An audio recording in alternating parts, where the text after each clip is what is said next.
पण मी जातीवाद करत नाही. तुझी लाभार्थी टोळी आणखीन तरी धनंजय मुंडे तिला थांबव.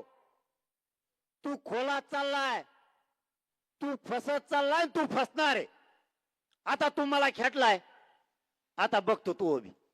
तू हे इतके मॅटर येत परळीपासून मुंबईपर्यंत पठ्ठ्या 25 तारखेचं उपोषण होऊन दी. तुला कचकात दाखवतो आता. मनोज जरांगे कस तो आहे मागा लागतो, माया नादाला लागतो. मी त्यांच्यावर त्यांना अर्ध ध्यानात राहिलं, मी बी अर्धा गेलेलोच. मी बी काय सुईचा नाही. मी 25 दिवसात त्या धन्या मुंड्याचं नाव घेतलं का? तोंड सुद्धा नाव घेत नाही तो यासारख्या नासक्याचं. आम्ही आम्हाला ओरिजिनल लोक लागते त्याचं नाव घेतो आम्ही. असल्या कसल्या माजुरड्याचं नाव नाही घेत आम्ही. आणि तुम्हाला वाटतं तुम्ही लाडमुठेत. अरे मराठी लाडमुठेत लय जायलेत मग मागा लागल्यावर. तू काय याचं कोणत्या झाडच का पाला आहे. पण आम्हाला हे राज्य शांत ठेवायचं, इथं कायदा सुव्यवस्था बिघडू द्यायची नाही. गुंडाला बी बोलायचं नाही का? त्याच्या गुंडानं धनंजय देशमुखाला धमकी दिली म्हणून त्या गुंडाबद्दल आम्ही बोललो. आणि तुम्ही म्हणता आमच्या जातीला बोललो. तुमच्या जातीचा काय संबंध त्याच्याशी? आरोपी तो आरोपी. मी एकदा उपोषण 25 तारखेचं संपलं, माझ्याकडे जे जे गाबाळ येईन, मी बी तुमच्यासारखा एक माणूस सांभाळला ठेवतो गाबाळ. आता तुमच्याकडे एक माणूस गाबाळ सांभाळायला पट्ट्याकडे लय मोठे आणून द्यायला लागले.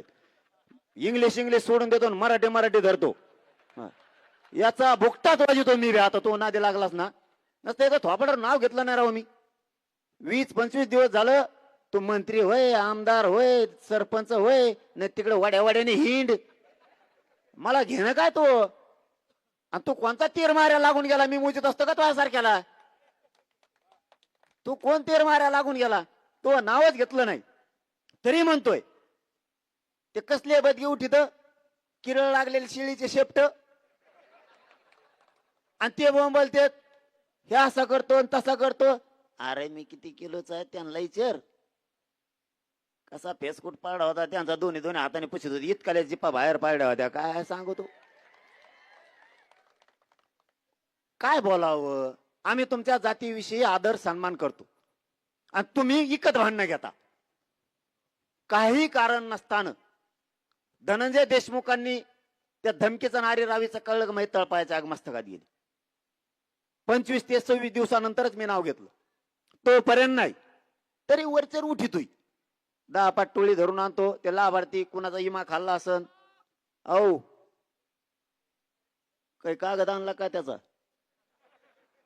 25च्या नंतर तवर त्यांच्या गर्दी.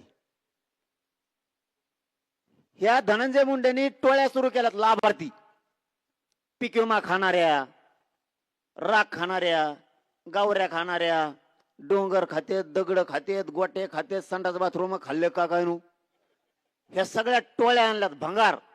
आणि एवढी पत होती या जातीची, यांच्या समाजाची. पुरी पत घातली या नाशक्या 5-50 लोकांनी. या टोळका आहे ना, त्यांच्या जातीची पुरी पत घातली. तरी या धनंजय मुंड्याला आणखीन सुधारणा की आपण कोणामुळे फसायला लागलो. त्यांचीच पाठराखण करतोय आणि आपल्या विरोधात टोळ्या उठवतोय. लाभार्थी टोळ्या. प्रत्येकाचं काही ना काहीतरी घडलेलं असतं. आता तू आम्हाला खेटलाय, माझ्यावर गुन्हे दाखल करायला लावतो. देशमुखांच्या त्या धनंजय भैयाच्या पाठीमाग तुझ्या गुंड लावतो. बघू 25च्या नंतर. तू कुठं जात नाही, मी बी कुठं जात नाही. आणि बेत पीत नसतो मी धनंजय मुंडे. ते बनकर इथून पुढे तरी बेत पीत नसतो. तू 25च्या नंतर भेटू. आता जरा यागळ्या याच्यातच भेटावं लागेल. ते लय चाभरेत तसंच भेटायला